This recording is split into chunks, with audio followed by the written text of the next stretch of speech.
Last week, I accidentally made my dentist cry. If you have an aging parent, a mom or a dad, a grandparent, a family member, maybe a very good friend, and their life is changing because of health challenges or age or living conditions, I think you'll enjoy this story that I'm about to share with you here. I headed over to the dentist last Thursday, and she is just an incredible person. My wife Krista, my daughter Emery, we're all patients. We drive to this next town so that we can work with her. She's one of those people, whether you're a lawyer, an accountant, whatever it is, she's a master of her craft. One of those rare 1%ers who's never done learning her craft. And even a dentist, it's just incredible how it's connected to our physical and our mental health. So we've loved being a patient of hers for the last decade. And so I go over the other day and I get a teeth cleaning, and then she always comes in, Doc comes in after the teeth cleaning, and she just takes a quick 15-minute checkup. So she comes in, and she is one of the most high agency, high frequency energy people I've ever met. She literally lights up a room when she walks into it, which is very impressive when your day is basically chopped up into 15-minute or 30-minute blocks. As an entrepreneur, I don't know how they do it. I don't know how professionals like chiropractors and physiotherapists and dentists, how they do it. It would drive me mad if my day was chopped up into 15 or 30 or 60-minute blocks. I couldn't stand it. Anyways, whenever she comes in, it's like she makes her patients feel like they're the most important person in the world. And when she leaves that room, which isn't easy in dentistry, she makes the person feel a little bit better than when they came in. And she's an absolute total pro. So on this particular day last week, I'm very good at picking up on frequency and energy. And she walked in and she just wasn't herself. She just wasn't that high frequency vibration normally. She was, more robotic than, she didn't have the big smile, and you could just tell that she was fatigued.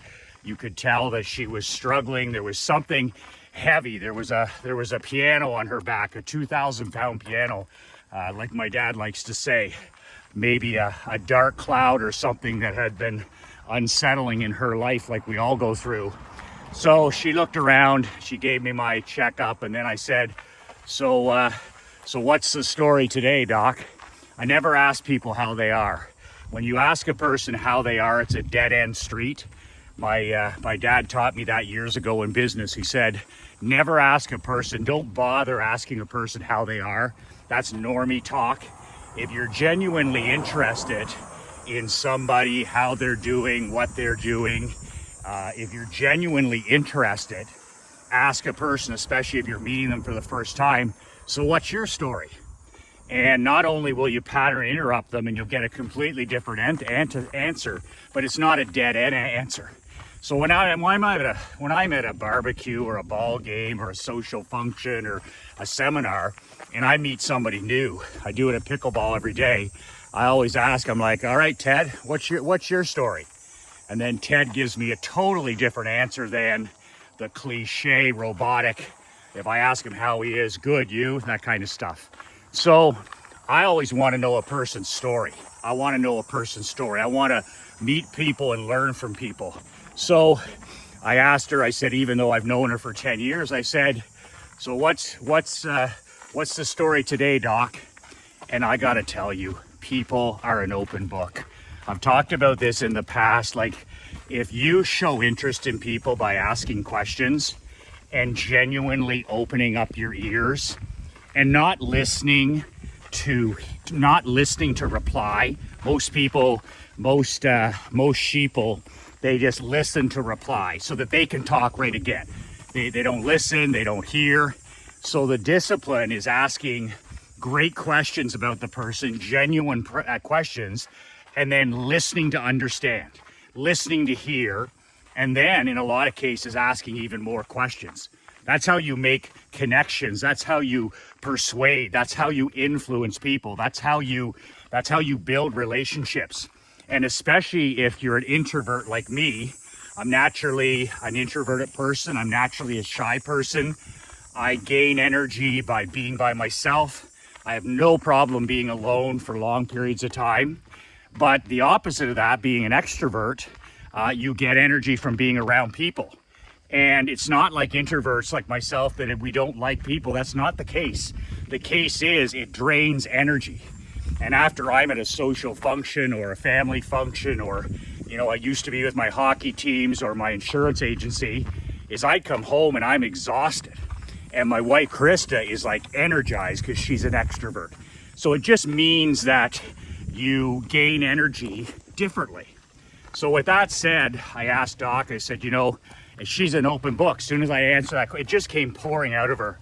And she said, Michael, I'm struggling so greatly with my father. And I said, oh, can you tell me about your dad? I said, you lost your mom. My wife told me last year that our dentist, she lost her mom, who was in her early 90s, like my mom, last Christmas, which was very difficult. And I said, I know you lost your mom in December. What's your dad's situation? What's happening with him? And it just came pouring out of her, just literally pouring out of her, like she was trying to, be professional, whatever. And when you ask good questions and you genuinely hear and listen, man, people will open up to you. So, the tears started to roll down her face. She's a very professional person. She's not that type of person where you would ever see, this type of emotion in the workplace. And she goes, my dad's 92 and we just put him in a nursing home, a retirement home for the first time. In other words, he was living at home since his wife passed away at Christmas time, but he wasn't eating properly. He wasn't able to take care of himself. It wasn't a good social situation. He wasn't getting out, this kind of stuff. It's the same for anybody that has aging parents. So, she was very, very upset. And I let her tell me the whole story. She said he moved into the nursing home, the retirement home. She said, I go and see him almost every day. He's been there for 3 weeks. And she said, he hates it. He hates it. I go in there and he treats me poorly and he raises his voice. And these are all the things that, she said it never happened to her growing up or as a young adult. But he's lonely. He's frustrated. He's angry. He misses his queen. All the kind of stuff that comes, when we live long enough. We lose and we lose and we lose, and that's the reality of life. So, it was really, really affecting her, and the tears and all this stuff. And I let her tell me the whole story. It only took 3 or 4 minutes. And she says, I don't know what to do, Michael. She said, I don't know whether I should move him into my house. I'm not there. I'm working. I think I made a mistake by moving him into this nursing home. It's a beautiful spot. He could do so well there, but he hates it. And he's just so angry and he's so upset and he's so lonely. Now, we went through this process with my mom and dad 3 years ago, where my parents lived independently to 89. My mom and my dad are turning 92 this year, and they have lived in this amazing retirement residence about 5 minutes, 10 minutes from where we live, my brother lives. We see my parents all the time, 4, 5, 6 times a week. So I got a lot of experience with this in the last 3 years, but I also have a lot of experience with those first 3 to 6 months where your parents are transitioning from total autonomy, total independence, and we as children expect them to adjust quickly. So when Doc asked my advice, the best advice is a story from your life. And all you see on anti-social media is everybody winning at this and everybody making millions and billions of dollars and nobody has any problems and their vacation is the greatest and their car is the greatest and their home is the most wonderful. But I find when you want to influence people and help people, when you share your difficulties and your struggles in real life, it's actually a lot more powerful. So when she asked for my permission or for my feedback, I didn't offer it. But after she got it off her chest, that first 4 or 5 minutes, then she was open to listening about my story. So it was important that I told her our story with my mom and dad. So I said, you know, Doc, I said, I've lived this the last 3 years along with my sister and brother. And I said, there is a time down the road where this can work out for your dad. I said, the biggest mistake that I made was a lack of patience. When my parents first moved into the retirement home, I mean, they had a beautiful 2-bedroom apartment, 3 meals, you know, pool, fitness center. And I expected them to embrace it like they were on a vacation, like they were at a 5-star hotel. And I wasn't thinking clearly that, you know, these are people who have lived independently in the same house, in my parents' case, 55 plus years. And all of a sudden they wake up one day and they're living in an apartment or a condo or a whatever you want to call it, depending on the situation. And I said, for me to have thought that they could adjust within a few weeks was just asinine. And I said, Doc, I said, you know, with my mom and dad, I said I would drop in, like the last 2 summers, I drop in every day, 7 days a week. And I started taking my mom and dad for walks around the building. And I said, it's only 20 minutes to walk around the complex. And I said, you know, to this day, when I show up, my dad just cringes, right? I knock on the door, I walk in. My dad's usually, you know, reading the newspaper. My mom is usually lying in bed or whatever, and pretty low frequency, right? And most people in those places, it's, you know, it's a lonely situation if they don't have family and if they don't have exercise and movement. So I got in the habit of taking them for a walk almost every day 2 years ago. And it changed everything. Like, I'd walk in their apartment, and I told her this. And I said, you know, my dad, I'd say, all right, Dad, put on your shoes. My dad walked for 25 years every day of his life. I said, Dad, put on your shoes. And he'd be like, oh, it's raining out, or it's hot, or it's cold. And, you know, he basically wanted to tell me to fuck off. And my mom would be lying in bed or having a nap, and she'd be like, I don't want to go for a walk. And they just, you know, were not happy there the first few months. And I said, you know, Doc, I said, I just kept reminding myself, because I would go there and they would be so miserable when I would, you know, say, let's go for a walk, let's get outside in the sunshine, let's get out in the fresh air. And I said, after about 10 minutes of the 20-minute walk, I said, we were changed people. I mean, we were talking, we were laughing, and then we'd sit on the bench after. And I said, they were completely transformed. Sunshine, fresh air, movement. It's amazing how that does it for you, right? So, but I said, you know, going there every day was tough, because I knew what was on the other side of that door. My dad was, you know, he was like he didn't want to take any you know, commands from me, and he didn't want to walk. He didn't want to, and I said, I just was violently consistent. I said, remember those 2 words, Doc, violently consistent. Your dad is in a situation where he's completely out of his element. He's lonely for your mom, and now he's in this strange place with strange people. I said, it's very normal for them to shut down. I said, my dad, who's a social guy, he's a leader. He's a former CEO. He's a team captain. I said, and now my mom and dad are 2 of the most respected, 2 of the most popular, 2 of the most influential, charismatic people in the whole facility. But I said, you wouldn't have believed it the first 6 months. I said, my dad would not participate in anything. He wouldn't play cards. He wouldn't go on a bus trip. He didn't want to walk. Nothing.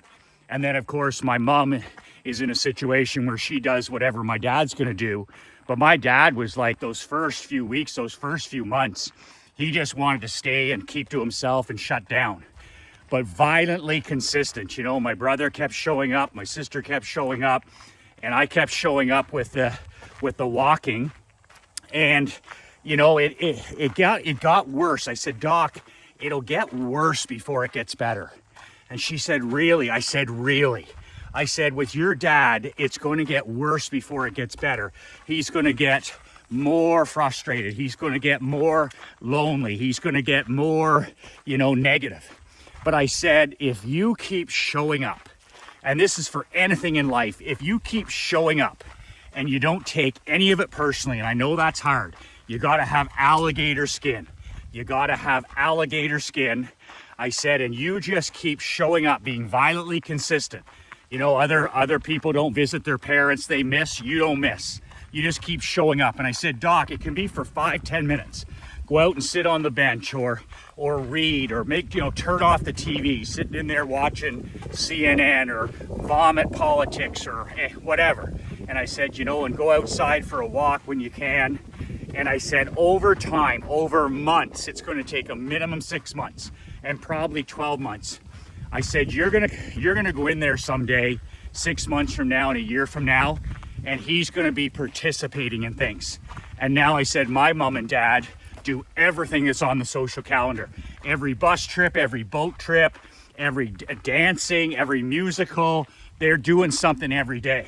And everybody's like, oh, your parents are amazing. They're 92 years old and they're just so vibrant and I'm like, people forget 3 years ago, my dad was like, get me the fuck out of here. Get me the hell out of this place. And, you know, if we weren't violently consistent, just showing up and loving them, just showing up, all they want is time. All that people want are children. They want what? How do you spell love? T-I, and I said to Doc, I said, how do you spell love? And I said, T-I-M-E. I said, that's how you raised your incredible children. I said, that's how you've been married for 50 years. How do you spell love? T-I-M-E. Well, I said, it's the same with your dad. It's the same with your dad. Every day you stop in 5 minutes, 10 minutes, 30 minutes. All he cares about is time with his daughter. And sure, you're going to get shit on because he's been sitting in there stewing all day. He hasn't had anybody else. He's not in his home. It's not where he's comfortable. I said, you're going to have to take the hits. Like I said, when I'd go in there some days and, you know, I felt like walking out of there a lot of days. But I said, you know what, Michael, keep being violently consistent. T-I-M-E, time. And I just kept absorbing the blows. And, you know, every day it got a tiny bit better. And then there'd be some setbacks. But control the controllables, right?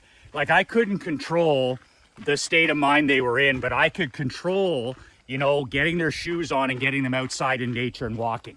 And then everything turned around. We've had incredible visits, but I always start it when I visit by taking them for a walk. It's good for me. It's good for my mom. It's good for my dad. But I said to her, it's going to get worse before it gets better. Control the controllables. And the greatest gift you can give your dad every day, T-I-M-E. That's how you spell love, time. I said, sometimes you just sit there and listen. Sometimes you take it. Sometimes you ask questions. Sometimes you share stories. But get him out of that room. Get his shoes on. Get him pounding the road for 5, 10, 20 minutes. I said, it's going to make such a difference. And I said, you would never quit on your kids, would you? She said, no. I said, would you ever quit on your husband? No. Would you? So I said, just get that right out of your mind now, that you're going to, you know, that he doesn't want you there, or that I said, I felt like a pest. I said, I felt like an unwelcome pest. I would knock on my parents' door every morning and I hear my dad say, oh shit. And then it all changed for me one day. It was about 5 months in, 5 bloody months. And it was a really brutal morning. And I went in there, I had good energy. I said, that's another thing. You got to show up as a high frequency, high agency person. I said, you can't walk in there, low agency, low frequency, bad body language, any of that. I said, you've got to walk in there like, you know, your energy will become his, and it's contagious. So I said, before I go in there, I felt like quitting, really. Like I was like, oh, I'm going to quit. They don't want to see me. They just want me to come in and say hello. And then my wife, Krista, said, before you knock on that door every morning, check to make sure that what's your face look like? What do you look like? What's your body language? What's your breathing? What's the movie in your mind? What are you thinking about? Are you low agency or are you high agency? Are you low frequency or are you high frequency?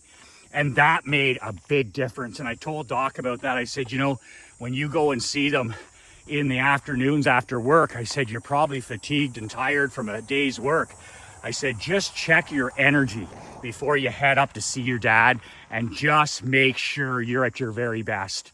And when I started doing that, I was near the end of my rope and it made such a difference. I would burst through that door as high frequency and as a high agency as I could be. And it was contagious, and it didn't, you know, I wasn't the next coming of Tony Robbins or anything like that, but it made such a difference. And then I'll never forget, there was one brutal morning. It was about 5 months into this walking almost every day and seeing them every day and sitting on the bench every day. And, you know, my dad was really giving me a hard time before the walk, and I don't want to do this and all this other stuff. And, you know, they don't remember how it made them feel the day before. They don't care about that. My mom was dragging her ass and she was being super, super negative. And, you know, I was near the end of my rope and we're getting in the elevator. They got their shoes on, they got their coats on. It was fall time. And I'm just sitting there going, you know, I'm walking down the hallway to the elevator with the two of them. They're way behind, you know, my mom's putting on a show, my dad's putting on a show, and all of this. Guys. And I said to them, I go, I was just, you know, I was almost the point where I was like, you know what, if you don't care, I don't care. I was playing the victim mentality. And I get in the elevator and my dad's right across from me. And he's been a beast that morning for 10 minutes with me. And he looks across at me. I'll never forget it as long as I live. And he smiles and he goes, I just want to thank you for doing this. He goes, I want to say thank you for showing up here every day. And I don't know if he thought like I was near the end or but I mean, those words saved me in terms of this mission, because I was ready to say, fuck this, I'm done. I don't need this abuse. If you don't give a shit, I don't give a shit. But that's a victim mentality. And instead, I snapped out of it and controlled the controllable. And now my frequency and my energy is their frequency, it's their energy. And not every day is going to be easy. Most of them are going to be difficult, but you know, damn it, I owe it. I owe it to them. I was blessed with two of the greatest parents ever. And I mean, this is my calling now. This is my time. And, you know, I just said, hang in there. Fuck, hang in there. And challenge yourself, violently consistent. See how many 10-minute days you can put together. Can you put together 20, 30, 40, 50, and then go from there? But I said, it's going to take your dad 6 months to 12 months. But I said, stay in the game. 2 words, violently consistent. And how do you spell love? T-I-M-E. And it's like my younger brother says about being a parent. You want to be a parent, you want to be a good parent, it takes 2 words. Be and there. Same with aging parents. So, you know, it was funny. I stood up and she gave me a hug like I've never been hugged before. And I was like, you know, we don't have to give money. We don't have to, you know, it's crazy what the little things, little bids for connection, or what they say, little things often can be the difference in a person's life. And I don't know if this is going to make a measurable difference with her and her dad, but man, I was just like, just a few kind words and sharing your struggles and your experiences. I tell my mastermind men all the time, I'm like, you never know who you're holding the door for. You never know who you're giving that kind smile. You never know who you're being compassionate to or encouraging or asking, you know, about their story or listening. Or he says, I'm convinced you can change somebody's life. You can save somebody's life by manners and etiquette and showing an interest. You never know. You just never know how tiny things can make an impact in another person's life. So that's the story I wanted to share about accidentally making my dentist cry. She was going out of there with the tissues and stuff. I think some people think that I yelled at her. I didn't like I didn't like my checkup, but that wasn't the case. I was just sharing my personal story with her and connecting with another human being. And when we connect with another human being, it can be incredibly powerful. And you don't need any money. You don't need any power. You don't need any control to do that. We're just all in this together. We all have one life to live. We have one life to serve. And when you share your struggles and your frustrations and your wins and your losses, boy, you can make a major difference with somebody's life. You really can. It's small things, bids for connections, and little things often. Little things often, my man. Little things often. Listen, if you could use an extra 10 hours of free time a week, download my one-page productivity hot sheet below.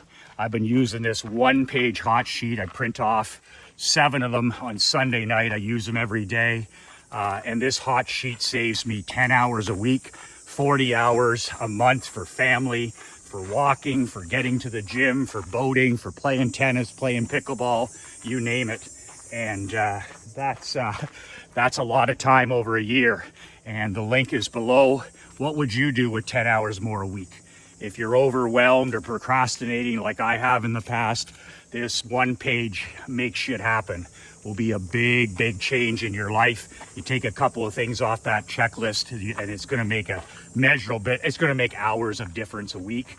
The link is below for my one-page PDF. You can download it and use it, print it off if you want, and save yourself minimum 10 hours a week and at least 40 hours a month for things that are more important than just working.